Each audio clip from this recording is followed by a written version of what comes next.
우리는 이 정도면 이제 끝이다라고 생각이 되어질 때가 있습니다. 이 정도면 더 이상의 일은 없겠지 하겠지만, 그러나 세상의 일들은 꼭 그런 것 같지는 않습니다. 우리가 처음에 코로나를 접했을 때, 이 정도면 되겠거니 했었지만, 또 이 정도면 방역을 잘하겠거니 했었지만, 또 다른 곳에서 문제가 터집니다. 예상치 못했던 곳에서 터지고, 우리나라의 여러 가지 문제들이 하나하나 드러나는 모습들을 발견을 합니다. 집단으로 코로나 발병이 났던 대부분의 곳들이 우리나라에 있었던 문제들을 부각시키는 모습들이 많이 있는 것 같습니다. 어떤 때는 이단의 문제, 어떤 때는 교회의 문제, 어떤 때는 몇 가지 학교들의 문제도 드러나고, 어떤 때는 열악한 그 콜센터 문제도 드러나게 합니다. 그런 것들을 통해서 우리 자신이 점검해야 될 부분들을 보게 만들기도 하죠. 또 어떤 때는 환란 같은 경우도 그런 것 같습니다. 이 문제를 해결했다고 싶었는데 또 다른 것에서 문제가 터지는 경우들도 많이 있죠. 암 환자분이 전이가 되어질 때 그런 경우들이 종종 있곤 합니다. 이 부분을 다 해결했다고 생각이 되어지는데 또 다른 곳에서 전이가 되어져서 생명의 위험을 받으시는 분들도 있습니다. 어떤 때는 잘 처리했으면 됐었을 부분인데 그렇지 못함으로 인해서, 또 우리가 그 문제를 너무 소홀히 다룸으로 인해서 문제가 생기는 경우를 보곤 합니다.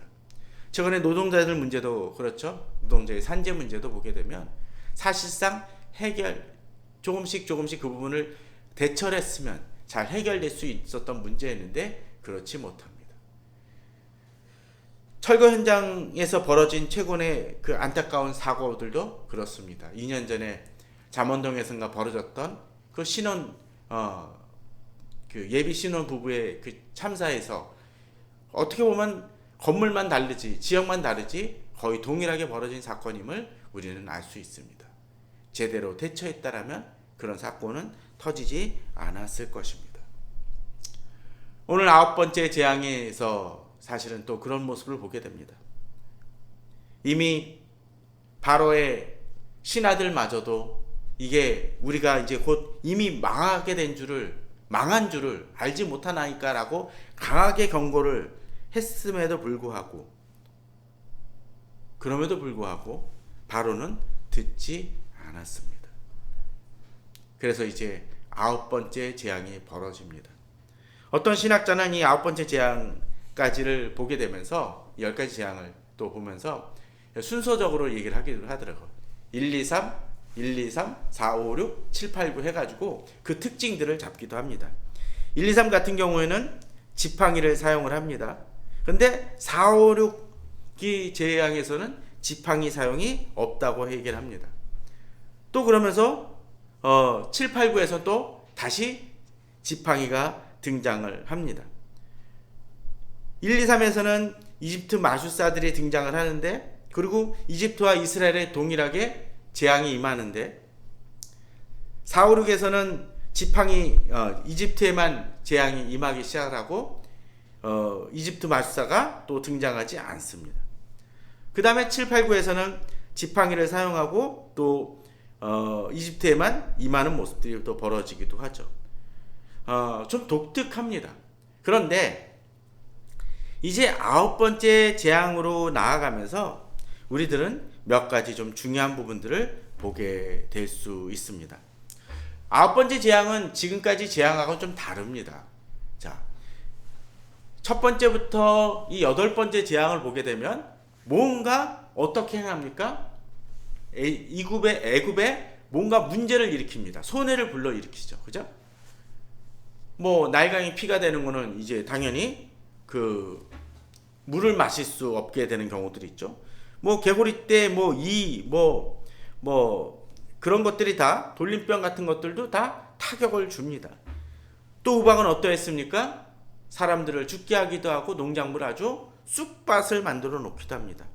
메뚜기는 그 남은 것마저도 없애버리게 되죠. 자, 그런데 흑암의 경우를 생각해 보십시오.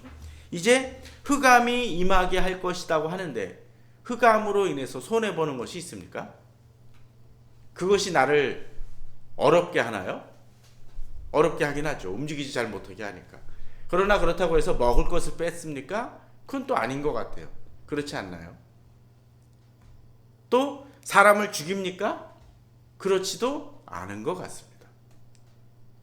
그런데 이 흑암이 갑자기 등장함을 통해서 어쩌면 그냥 며칠만 좀 버티지라고 생각을 하면 어떨까요? 그냥 괜찮을지도 모를 것 같습니다. 지금까지 재앙이 조금씩 강화되어진 걸 생각하면 이거는 좀 약해진 듯한 느낌도 듭니다. 그런데 오늘 본문을 보게 되면 이 9번째 재앙이 결코 가볍지 않음을 보게 됩니다. 여호와께서 모세에게 이르시되 하늘을 향하여 내 손을 내밀어 애굽 땅에 흑암이 있게 하라. 곧 더듬을 만한 흑암이리라 라고 되어 있습니다. 한치 앞도 제대로 보기 힘들 정도로 깜깜한 어둠을 얘기해 줍니다. 이런 어둠이 임하는 것을 본 적이 있으십니까? 쉽지 않을 것 같아요. 야밤에 야외에 나가시고 좀 멀리 지방으로 나가시면 어떤가요? 시골 같은 데 가게 되면 특별히 이제 불이 안 켜지는, 불이 별로 없는 그런 곳에 가면 어떡하나요? 진짜로 깜깜함을 보게 됩니다. 서울이 참 상당히 밝다라는 느낌을 대조적으로 갖습니다. 그런 걸 의미할까요? 자, 그렇게 흑암이 꼈다고 해서 뭐가 다를까요? 그리고 이 재앙은 3일 동안만 임합니다. 그죠? 22절에 의하면요. 아마도 극한 대립 때문인지 모세가 이 바로에게 나아가지도 않고 그냥 행하는 모습을 보게 됩니다. 그런데 23절에 보면 그동안은 사람들이 서로 볼 수 없으며 자기 처소에서 일어나는 자가 없으되라고 되어 있습니다. 아니 아무리 어둠이 짙어도 일어나지 못할 정도일까? 또 온 이스라엘 자손들이 거주하는 곳에는 빛이 있었다라고 되어 있습니다. 아니 아무리 어둠이 이쪽이 상당히 짙어도 이쪽에 밝은 빛이 있으면 그래도 어느 정도는 좀 빛이 좀 되지 않나요? 그러나 여기서는 이렇게 대조적인 모습을 보여줍니다. 특히 그런 생각은 좀 안 드십니까? 당시에 전기가 없었다 치더라도 요새 같으면 이제 아무리 어두면 뭐합니까? 불 켜면 돼요. 그죠? 건전지로 정 없어도 건전지로 켜든지 후라시라도 켜면 됩니다. 그게 없으면 어떡할까요? 촛불이라도 켜면 됩니다. 그러면 촛불 켜면 되지 않나요? 낮이건 밤이건 간에요. 등잔 같은 거 켜고 그렇게 하면 되지 않나요? 여기 본문을 보게 되면 자기 처소에서 일어나는 자가 없다라고까지 얘기를 합니다. 아니 굳이 일어나지도 못한다는 건 말이 안 되는 것 같습니다. 제가 중학교 때인가 학교 선생님이 갑자기 그런 얘기를 했습니다. 분리 선생님인지 정확히 어느 분인지 기억은 안 나는데요. 이야기를 하시면서 그럽니다. 자기가 어렸을 때 계기 일식이 일어났다고 합니다. 그 일식이 일어나면 어떡하나요? 이렇게 태양빛이 가려져서 어두워지죠.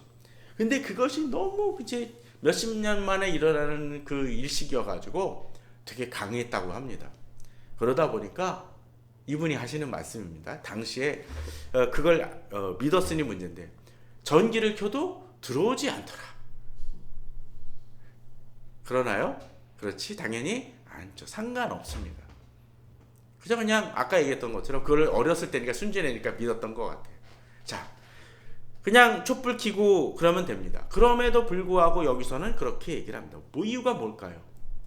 아무리 자원이 딸려서 그것이 없었다고 치더라도 3일 정도를 못 버틸 정도였을까요? 그럴 수도 있을지도 모르겠죠. 그 당시 기름이라든가 그런 것들이 원활치 않으니까. 그러나 어떤 학자들은 이런 구절들을 통해서 이야기를 하는 것이 이 흑암이 단순히 그냥 어두워지고 깜깜해지는 것이 아니라 사실은 어쩌면 모래 폭풍 같은 거였을 수 있을 거다라고 얘기합니다. 영화 같은 데서나 해외 토픽 같은데 요새는 중국 같은 데서도 모래 폭풍이 일어나죠. 모래 폭풍이 일어나면 중동 지역 모래 폭풍이 일어나면 어떻습니까? 옛날에 미션 임파서블인가 거기서도 중동 지역에서 모래 폭풍이 일어나는 거 봤죠. 어떤가요? 앞에 깜깜해지고 아주 그냥 새까맣게 몰려옵니다.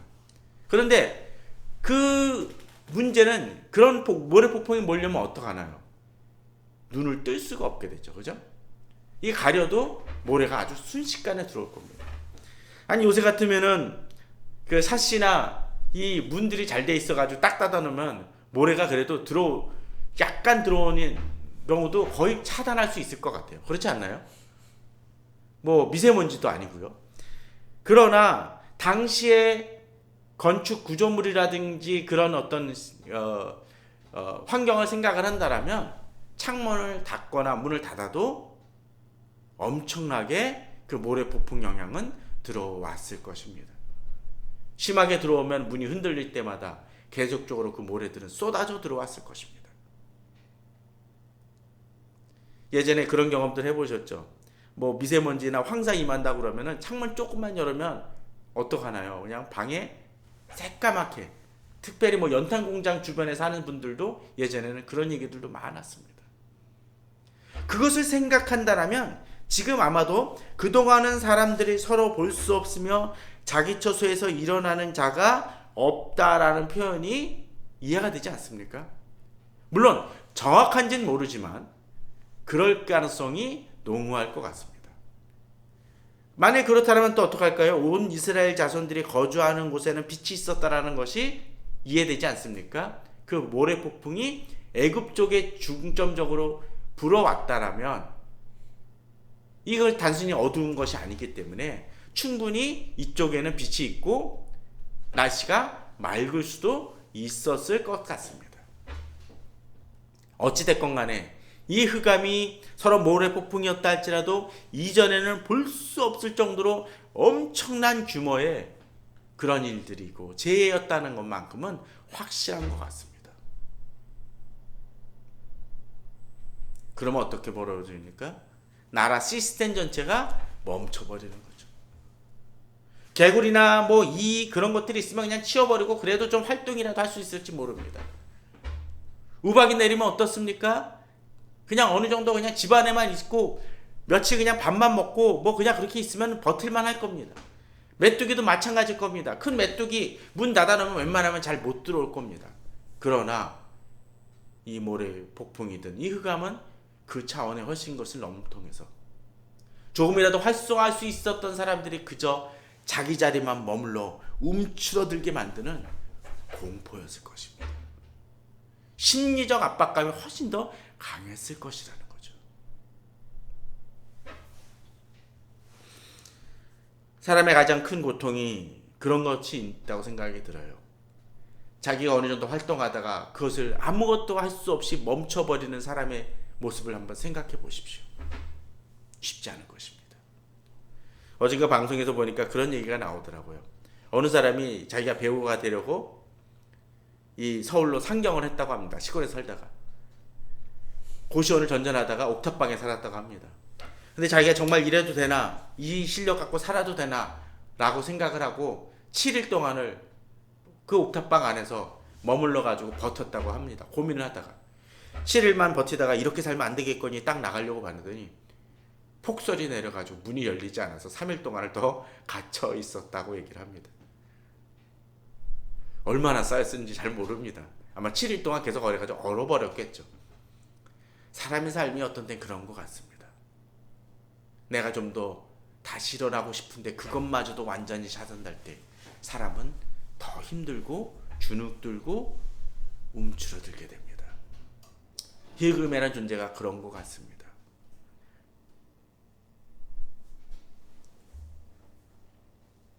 저는 이 본문을 보면서 갑자기 그런 생각이 좀 들었습니다. 세상 사람과 그리스도인의 차이가 바로 이런 데서 발현되는 건 아닌가 생각이 되어집니다. 제가 어둠, 그보다 더 짙은 어둠이라는 표현을 쓴 것은 애굽에는 지금 흑암이 내리고 어둠이 임했지만 사실상 그들 마음속에는, 그들의 영혼에는 사실은 주님을 알지 못함으로 인해서 더 진한 어둠이 깔려있고 더 어리석음과 완고함이 부딪혀 있기, 가득 차 있기 때문에 이미 명확히 그들이 망하고 있음에도 불구하고 깨닫지 못하는 영적인 어두움이 그들에게는 더 존재하고 있었다라는 것입니다. 예전에 IMF 때를 기억하십니까? IMF 터질 때 여러 가지 뭐 얘기들이 나오고 지금보다는 인터넷이 좀 덜 발달돼 있긴 하지만 계속적으로 우리나라 그 경제에 대한 위험도가 조금씩 알려졌지만 우리나라 정부 관료들은 뭐라 그랬는지 기억나십니까? 안정되다고 얘기했습니다. 심지어는 곧 사고 터지기 한 2, 3일 전까지도 안정되고 우리는 충분히 이겨낼 수 있다라는 식으로 얘기를 했던 것으로 기억이 납니다. 그런데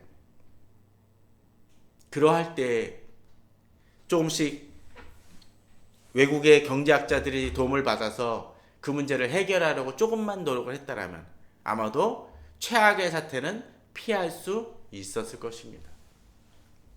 차라리 몇 개의 회사 그냥 부도내고 정리를 하고 연착륙을 했으면 최악의 상황은 피했을 것입니다. 그러나 경제 관료들은 대통령에게 안정되다고 얘기를 하고 있고 언론을 통해서 우리나라는 멀쩡하다고 얘기를 했다가 결국은 하루아침에 만에 뒤집히는 사건이 벌어지고 말죠. 글자 그대로 국가 부도의 날이 임하고 맙니다.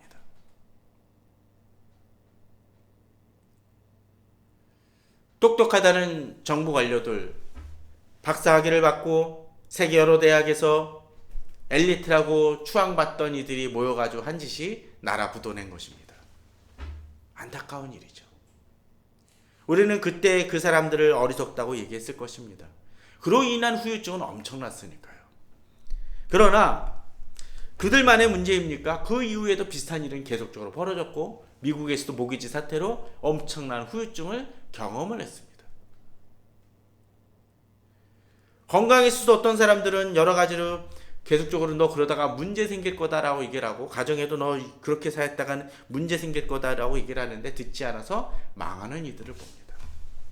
주변 환경보다도 어쩌면 그들의 마음이 더 어둠에 쌓여서 사실상 망하는 길로 가는 것입니다. 어쩌면 그들은 그 어둠으로 인해서 상대방을 볼 수 없고 더 이상 무언가를 할 수 없어서 움츠러들고 멈춰버리는 일들로 전락하고 있는지도 모릅니다. 그러나 이런 모든 상황을 우리는 압니다. 하나님을 알지 못했었을 때 어떤 일들이 벌어지는 것을 알기에 또 그들이 세상에 의지하는 것들이 언제든지 무너질 수 있음을 알기에 우리는 그러한 것들이 무너지는 상황 속에서도 주님을 바라보면서 힘을 내서 일어날 수 있습니다. 그러나 주님을 알지 못하는 이들은 자기 직장을 잃어버림으로 인해서 건강을 잃어버림으로 인해서 어떻게 합니까? 어떤 때는 죽음을 스스로 선택하기도 하고 문제를 해결하기 위해 엄한 엉뚱한 방법을 사용하다가 더 비참한 지경으로 추락도 하곤 합니다. 그러나 그리스도인들은 빛을 보는 사람들입니다. 그러기에 우리는 좀 더 세상이 보지 못하는 눈으로 그러한 것들을 바라봄을 통해서 살아가야 될 것입니다. 그러나 많은 그리스도인들이 빛이 있음에도 불구하고 그 빛을 깨닫지 못하고 살아가는 듯합니다. 요한복음 1장에서는 왕이 이 세상에 왔을 때 그 백성들이 깨닫지 못하더라고 이야기를 합니다. 그런 것처럼 우리는 우리의 주인이시고 우리의 왕이신 하나님을 힘입어 우리가 바라봐야 될 것을 바라보고 우리 속에 있는 혹시 흑암이 있다면 그것을 내어 쫓아 주의 빛을 밝힐 수 있어야 될 것입니다. 혹시라도 창문이 다 시꺼매서 제대로 빛을 보지 못한다면 또는 우리 안경이 더럽혀져서 볼 수 있는 것을 보지 못한다면 그것을 닦아내는 작업들을 우리는 해야 될 것입니다. 그렇지 못했기에 그들은 망하는 길로 나아갑니다. 이제 그러한 위기 상황이 닥치니까 바로가 모세를 부릅니다. 저는 아마도 추정하기를 아마 3일 뒤에 부르지 않았을까 생각이 듭니다. 3일 동안 아주 흑암 속에 있다가 그것이 거치니까 모세를 불렀을 것입니다. 그냥 놔뒀다가는 더 이상 또 다른 이 흑암이 닥치면 우리들 자신이 그냥 굶어 죽겠다 싶었겠죠. 그래서 부릅니다. 그리고 모세가 원하는 대로 가라고 얘기하는 듯합니다. 너희는 가서 여호와를 섬기되 너희 양과 소는 머물러 두고 너희 어린 것들은 너희와 함께 갈지니라. 앞서는 어떻게 했었나요? 장정들만 가라고 이야기를 했었는데 이제 조금 더 바뀝니다. 이럴 때 우리들은 좀 더 흔들릴 수 있을지도 모릅니다. 그러나 모세는 강력하게 얘기합니다. 하나님의 메시지를 기억하기에, 하나님이 자기에게 말씀하신 것을 기억하기에 25절에 얘기합니다. 모세가 이르되 왕이라도 우리 하나님 여호와께 드릴 제사와 번제물을 우리에게 주어야겠고 우리의 가축도 우리와 함께 가고 한 마리도 남길 수 없으니 라고 되어 있습니다. 자, 단순히 모세는 이제 좀 더 담대하게 나갑니다. 뭐요? 왕만이 아니라 다른 사람들도 우리를 도와야 된다라는 것입니다. 사실 이거는 레위기에서 등장하는 제사를 드리는 법하고도 통용한답니다. 단순히 아무 양이나 재물을 가져가는 것이 아니라 그 중에서 골라서 흠없는 것을 하는 것처럼 모두 다 가져가는 것을 얘기합니다. 세상은 우리에게 자신들의 방식으로 하나님을 섬기라고 이야기하곤 합니다. 그러나 우리는 하나님의 방법으로 하나님의 말씀대로 행해 나가야 됩니다. 물론 어떤 때는 정말 세상이 우리들에게 계속적으로 이렇게 타협하자고 얘기를 했었을 때 그 정도까지는 허용이 되어져야 될 경우도 있을지 모릅니다. 최근에 코로나로 인해서 예배가 잠시 모이는 예배가 중단되어진 것도 어떤 면에선 그런 것일 수 있습니다. 그러나 그런 것이 아니라 예배의 본질을 흔들어 놓고 엄한 우상을 섬기라고 얘기한다면 그것은 우리가 당연히 거부해야겠죠. 그런 부분에 타협해서는 분명 안 될 것입니다. 직장 생활에 있어서도 우리가 받아들일 수 있는 것과 받아들일 수 없는 것을 구분해낼 수 있어야 될 것입니다. 바로와 모세의 얘기 속에서는 바로 그러한 것들이 벌어집니다. 어느 정도 멈춰야 될 것이 아니라 그대로 고수하면서 승리를 향해서 나아갈 필요가 있다라는 거죠.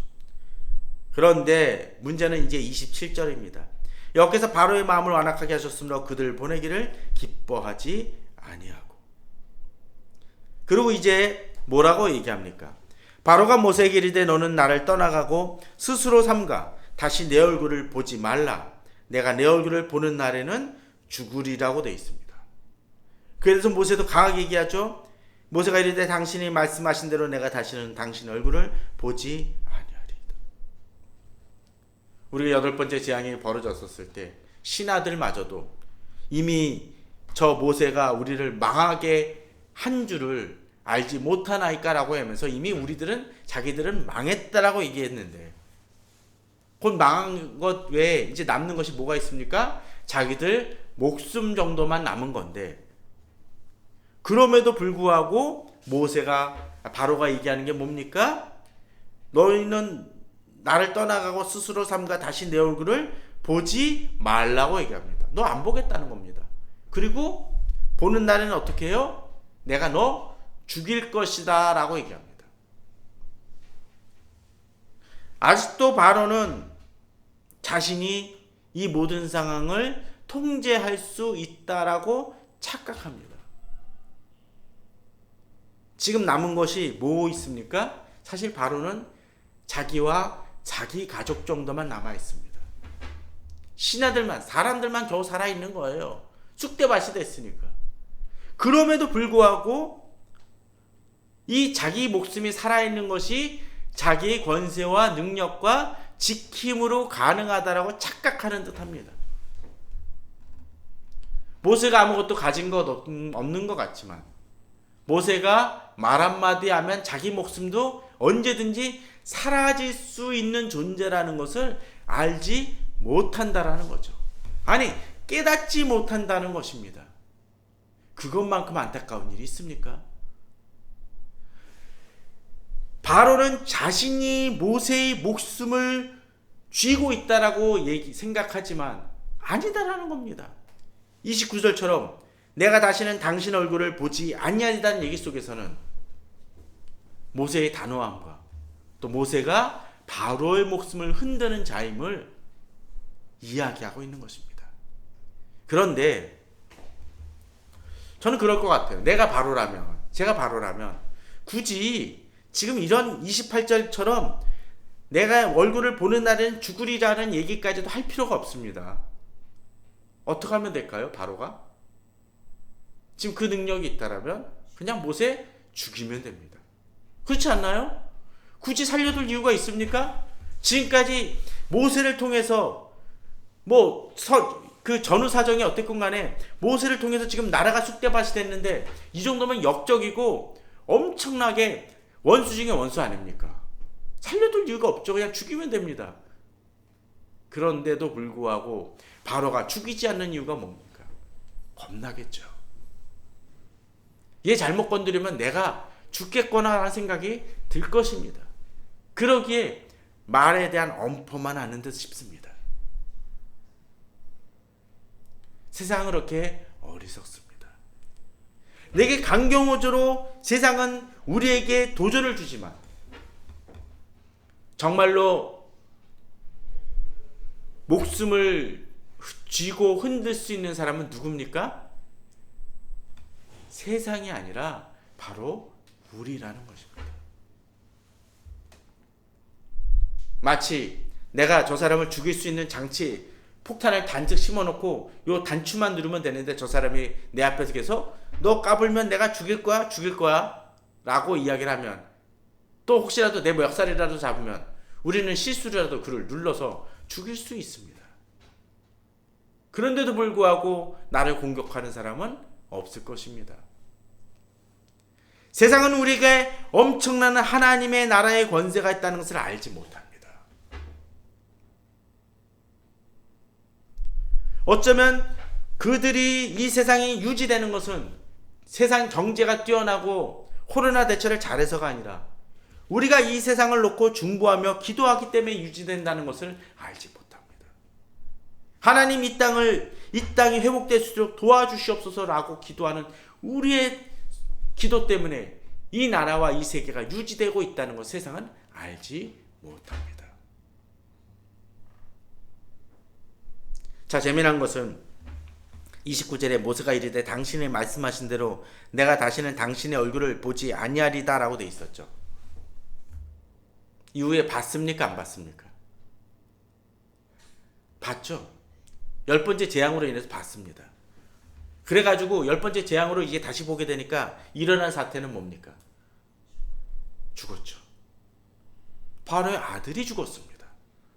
바로까지도 아니고 어떻게 보면 바로 살려둔 것도 은혜입니다. 근데 또 어깃장을 놓으니까 어떤 일이 벌어집니까? 홍해에서 다 몰살을 당하고 맙니다.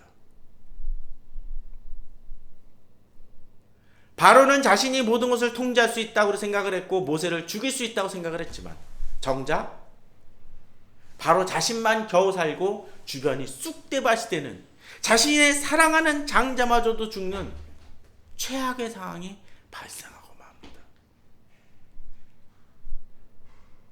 그는 그가 통제할 수 있었던 것이 아무것도 없음을 보여줍니다. 우리는 다니엘서에서 느부갓네살 왕이 이 세상 모든 것을 다스리고 정말 다니엘을 신하로 여기고 그 이름마저도 바꿨지만 그 이후에 벌어진 일은 뭡니까? 하나님이 어디까지 다니엘의 궁전을 넘어서 침실을 넘어서 그의 머릿속에 들어가서 꿈을 그의 모든 요술사들과 여러 가지 책사들을 동원해서도 꿈을 도저히 해결할 수 없는 꿈을 느부갓네살에게 충격적으로 남겨두시는 사건을 벌이지 않습니까? 느부갓네살이 지킨 것이 뭐가 있습니까? 아무것도 없습니다. 우리가 믿는 하나님은 그 하나님이십니다. 그러기에 우리가 두려워하는 세상이 있습니까? 세상에 대해서 두려워할 수 있을지 모르지만 그 세상보다도 더 크신 하나님이 있기에 우리는 진정으로 두려워해야 될 분을 두려워하고 그분을 의지해야 될 것입니다. 세상이 내가 널 죽일 것이다 라고 이야기할 때 진정으로 그의 목숨을 쥐고 있는 것은 누구? 우리들임을 기억해야 될 것입니다. 그럴 때 우리는 담대할 수 있습니다. 이제 한 번의 재앙만 남았을 때, 그리고 그 재앙은 바로에게는 재앙일지 모르지만 모세에게는 승리가 되는 것임을, 또 우리의 승리가 되는 것임을 기억해야 될 것입니다.